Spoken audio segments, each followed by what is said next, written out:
Good afternoon, members of the board. Good afternoon. The District Attorney's Office urges this board to deny Mr. Alford parole because he is unfit to live and remain at liberty without violating the law, and his release is incompatible with the welfare of society. I want to start by referencing a comment Mr. Alford made in his opening. He stated he was humble and contrite and was going to take full responsibility. He wasn't going to make any excuses for his actions or his crimes, and he would not justify his actions.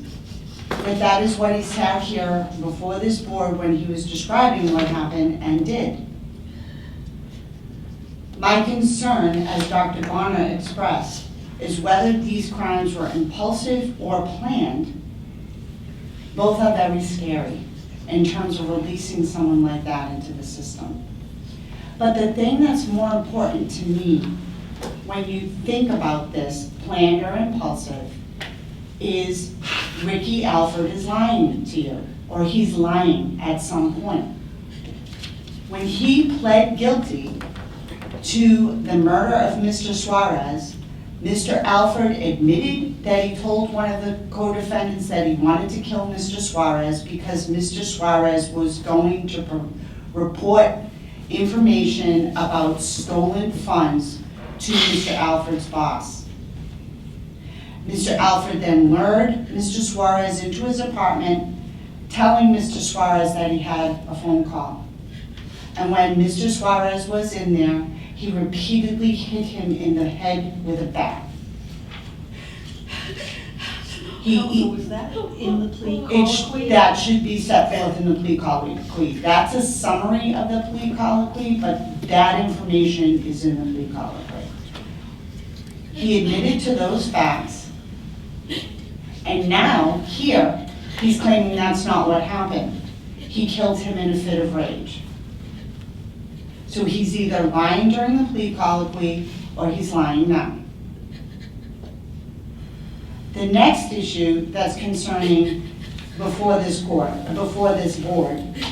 is that if you look at the eerie similarities between the murder that occurred here and the homicide in Louisiana, it suggests that this person is a cold-blooded killer, that if anybody tries to do something that will impact his life, he is going to resort to violence. Look at the way he killed and disposed of both the victims' bodies in this case. Look at the way he killed Mr. Hansen, who he claims at the very last minute, before he went into a fit of rage, told him that he molested his son. Tied him to a chair, beat him, strangled him to the point where he was almost decapitated, and then when it wasn't until Mr. Hansen was lying on the floor that Mr. Hansen finally admitted that he molested his son. And then he wrapped his body up and threw him in the bayou. 6 months before he came here. He was not yet charged with that murder. Also think that the only reason he was caught in both circumstances isn't because he went and confessed, isn't because he went to the police, isn't because he was contrite, it's because the bodies were found by innocent bystanders. In both circumstances, it appears that he was accused of a crime. Additionally, this was eerily similar because in both circumstances, the one with Mr. Hansen, where Mr. Kelcourse, I believe in his questioning last time we were here, stated that Mr. Hansen had accused him of attempting to break and enter into his house prior to his dying. And then Mr. Suarez, he was concerned with finding out that he falsified a receipt and stole money. Both circumstances, he admits it now, involve homophobic tendencies. Mr. Hansen was transgender, as noted in the cold case files. And Mr. Suarez supposedly called him a name in Spanish while he was being killed. Mr. Alford still has not taken full responsibility for Mr. Suarez's murder. His failure to do so demonstrates that if something happens in the society, he's not going to take full responsibility for it.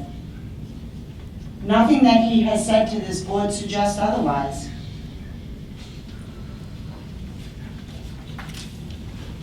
Mr. Alford is a cold-blooded killer. Until he is truly forthcoming and willing to acknowledge his role and responsibility in these crimes, he's not ready to be reintegrated into society. And he should not remain at liberty without violating the concern is he'll remain at liberty and he will violate the law. And his release is incompatible. I rest on my letter for the remainder of it, but we do urge that you deny Rickey Alford parole.